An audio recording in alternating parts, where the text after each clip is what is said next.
Hey guys, welcome back to the corner of my room. I am going to do a YouTube video today and explain something that I have never talked about in depth. I definitely mentioned it on some social media, but I've never wrote a blog post about it and I've never done a video about it. So I'm going to talk to you guys about my brain surgery. So in May of 2016, I had brain surgery, May 9th, actually 3 years ago today. I had what's called a Chiari malformation, and that is where the brain stem is going into the spinal canal, causing fluid to drip down into my spinal cord, which is very dangerous because within years can cause paralyzation.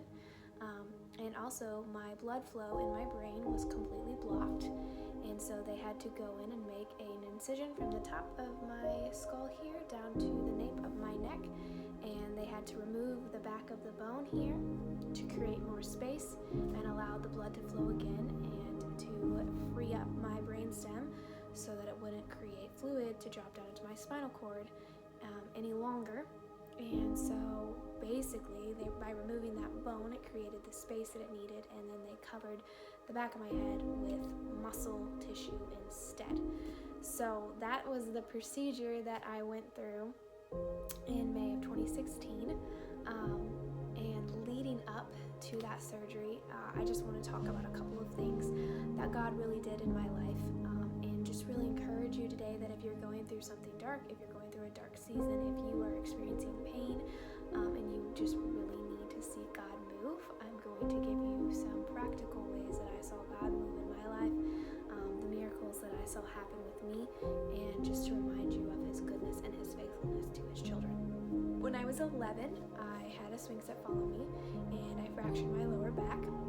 That created a lot of pain for me in my lower back. It took about 2 years to recover, and even after those 2 years, I was still in quite a bit of pain. I went to a church service at the time, and I got prayed for and was completely and fully healed.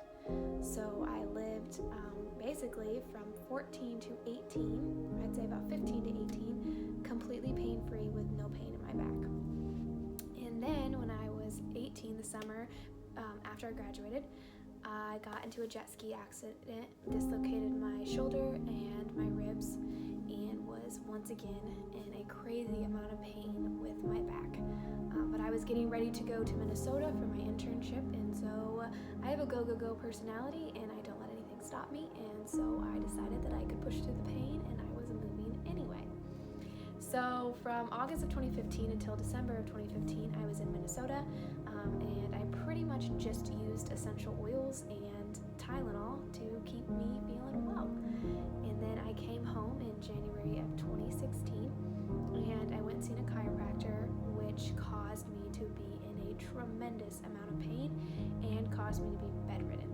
So by 18 years old, I was bedridden. I lived with my parents. I did not leave their couch, and we couldn't figure out what was causing all of this immense pain.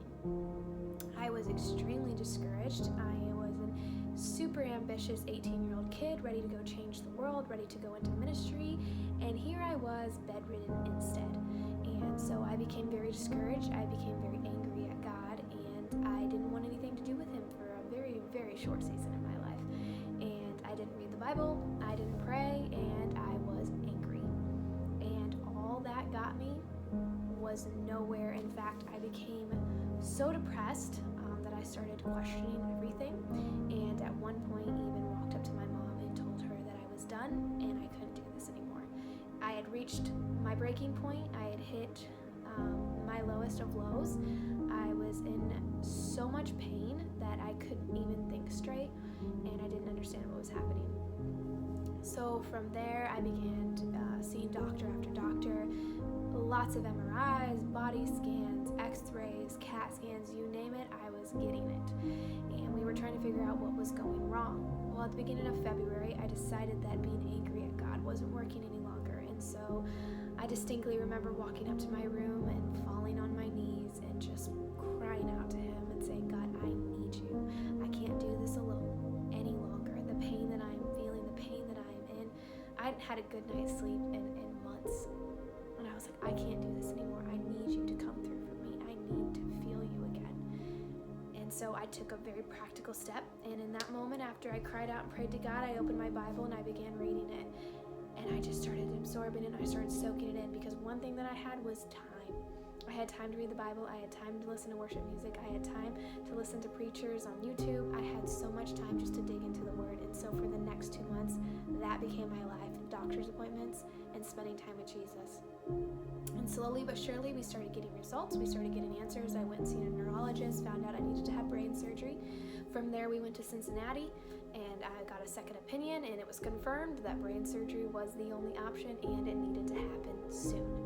And so from there, God started doing a lot of cool things in my life, and in March, I was getting ready to be in my sister's wedding, and so my brother and sister-in-law.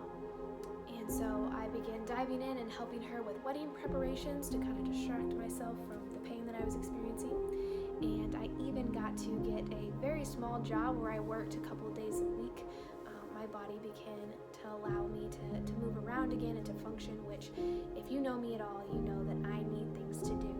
And so being bedridden made me so depressed. And so as I began to pray and dive into the Word and learn more about my authority and learn more about the promises that God had for me, the stronger my body began to become. And so even though I still needed brain surgery, I was actually able to begin to function again by the time March rolled around.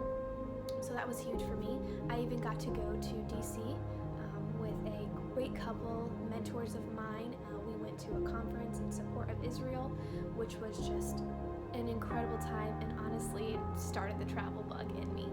So I got to have that experience. I got to be the maid of honor in my brother and sister-in-law's wedding, and really what happened to me was I started thinking positively. I started speaking life over my body, and I was no longer in this depressed state of mind any longer, because that kind of depression will rob you of your joy, it'll rob you of your peace, and your body will respond according to the words and the thoughts that you're feeling. So I realized that that's what was happening, and so I changed my words, I changed my thought life. And so even though physically I was in a lot of pain, I wasn't a not fun person to be around anymore. I was experiencing some joy and some peace, and distracting myself with things that were coming up, while also strengthening my walk with the Lord, my relationship with the Lord, and my prayer life. And so by the time April rolled around, I had the opportunity to meet my now boss, Billy and Jody Ballinger. I met them in April and fell in love with their organization, and they hired me as their director of internship. And in my interview, I had to let them know I can start working in June because I'm going to have brain surgery. And so God was just blessing me immensely as I was coming up to this time of waiting for brain surgery, waiting for brain surgery, waiting for brain surgery. God was just moving in my life. He was healing my body. He was allowing me to have all these amazing opportunities to travel, to be with my family, and to meet my current new family, Break the Gray, and to meet them and to fall in love with this ministry and realize that this was exactly what I wanted to do with my life. This is what I had trained for, and I was ready to jump into ministry. So that's kind of what my months leading up to brain surgery looked like. I had poured so much in through the Bible and through messages and through worship that by the time it was time to have brain surgery, I was prepared, I was peaceful, I was ready to go. And so the day before brain surgery, we had some friends over, and we did some prayer time and really just established our faith, put ourselves into agreement with God's word and God's promises. And we knew leaving that prayer time that I was going to be okay, everything was going to be great. So leading up May 9th of 2016, morning of surgery, we get to the hospital, and I became extremely fearful. And I started shaking uncontrollably. I started worrying. I started doubting. I started experiencing all this fear. I was emotional. I was scared. I wasn't sure what was about to happen to me. Here I am, newly 19, getting ready to go through the most challenging season of my life. And I will always remember this moment for as long as I live. I was laying in the hospital bed. They were getting ready to start medication, to start putting me under, getting me prepped for that, and my parents were still in the room, and I remember locking eyes with my dad, and in that moment, I saw Jesus, and it was just this peace came over me, and I heard the voice of the Lord say to me, "You're going to be okay. I've got you, and I'm going to take care of you."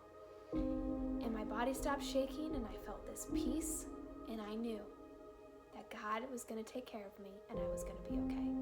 Doctor came in, wheeled me out of the room, took me into the room, time for surgery. I saw, the white lights and the doctors and the nurses and the mask, and they put on mask on me, and I was out and woke up a few hours later asking for my mom and telling everyone that my head hurt. And so that began my journey of recovery. I was in the ICU for 7 days due to not great responses with medication and some crazy, just nauseous and sick feelings, and so they were monitoring me really closely. And I had gotten so I had really long hair when I went into surgery, and it was up in a really messy bun for surgery, and they got some glue in it, so it got really, really ratted and really nasty to the point where we couldn't get the hair out. And so I had some wonderful ladies, my Aunt Robin and Heidi Reed, come, and they worked on my hair for hours trying to get it out of that knot. And I just got to the point where I was like, cut it out. And they were like, no, we're gonna save your hair. So they ended up having to cut out 2 giant chunks of hair.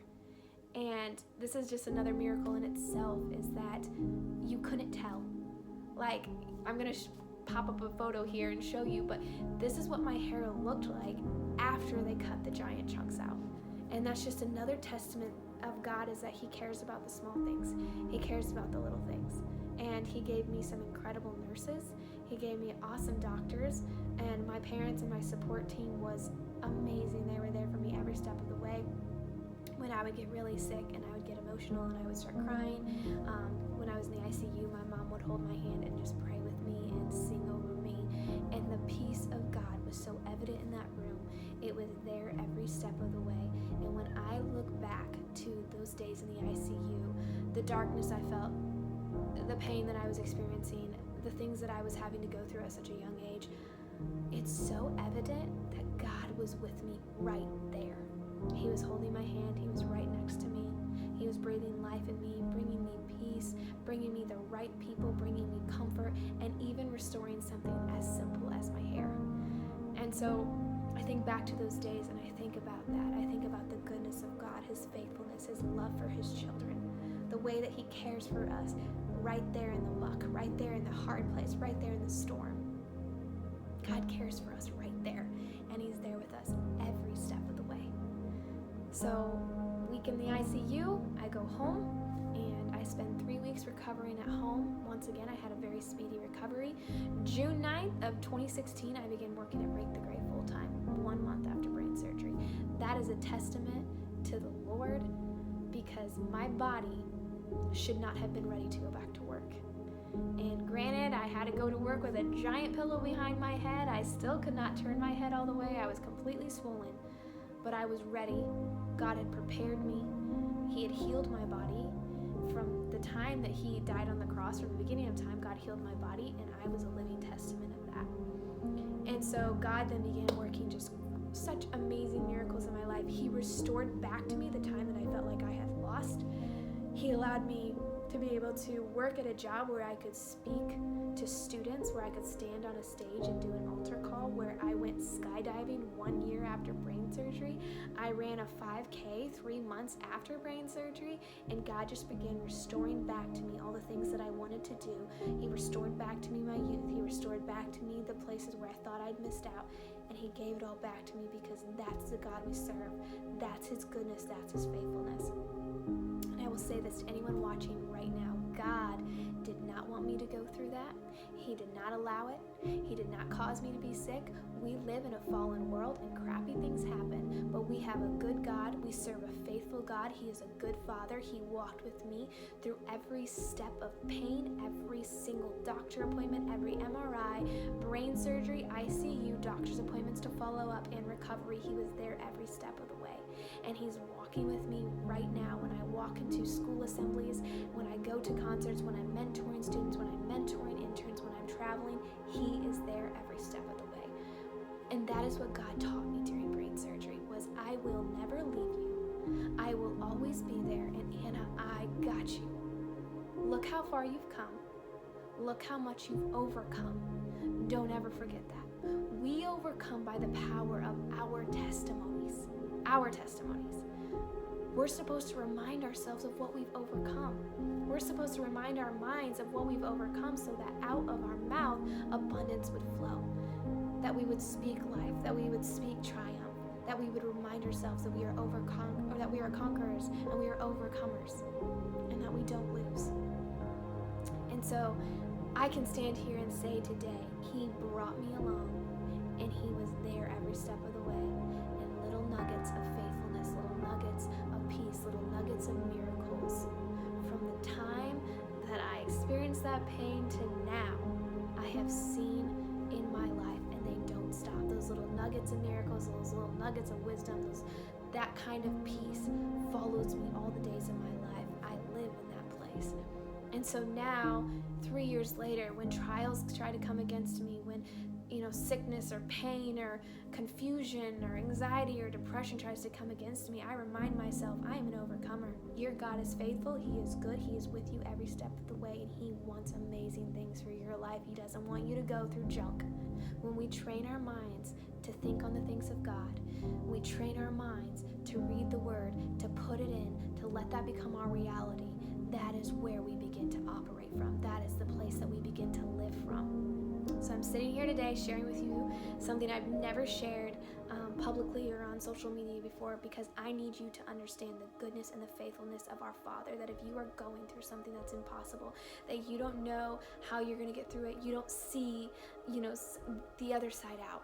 I didn't see outside of my pain. I couldn't see outside of brain surgery. I couldn't see myself overcoming. If you're in that place right now, know that God is standing right next to you. That He is faithful, that He is good, that He has never left your side. Train your mind. Remind yourself of His goodness. Remind yourself of when you overcame. Remind yourself of your triumphs, because it will empower you to begin to think that same way right here in the mud, right here in the muck, right here when it's hard. Because we overcome by the power of our testimonies. We overcome when we remind ourselves of the goodness of God, the faithfulness of God, of how I overcame brain surgery. I did it. I'm on the other side. I'm 3 years in now. I've done more in my life in the last 3 years than I did the first 18, the first 19. I did so much. God has shown me so much. I've been able to travel. I've been able to speak. I've been able to perform. I've been able to do things that I never imagined myself doing, or I did imagine but didn't see a way to do it. All that happened was entering into a relationship with God. I entered and I said yes. I trusted Him. I trusted His peace. I had an amazing support team surrounding me. Get yourself a great support team. Number 1, dig into the Word and don't stop regardless of what you're going through. Stand, and when you've done all, continue to stand.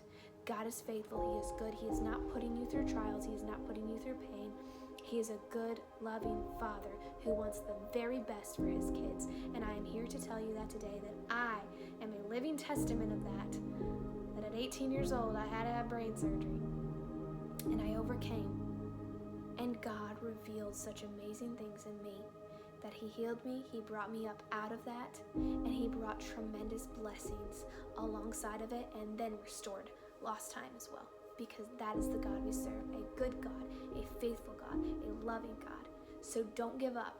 If you are in the midst of something very difficult, all I can say to you right now is don't give up.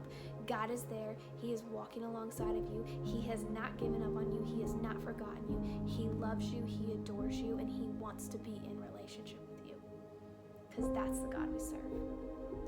So May 9th, 2016 looked a lot different than May 9th, 2019. But that's my story. That's my testimony. I lived through it. You cannot take that away from me. I experienced it. And I am here today, stronger, better, not because I went through something crappy.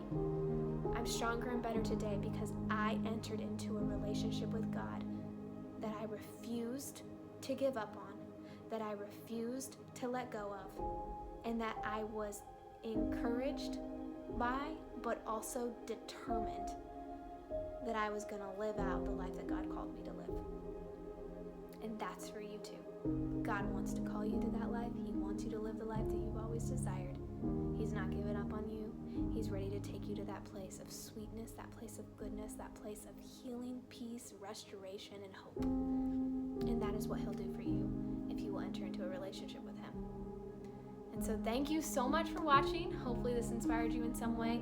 If it did, please share, like, or comment. I would love to get this message out to as many people as I can to just encourage them not to give up and to have hope regardless of what they're facing, regardless of what they're going through, and to share a little bit of my story and some of the incredible places that God came through for me. There's just so many that I don't even have time to share and to talk about.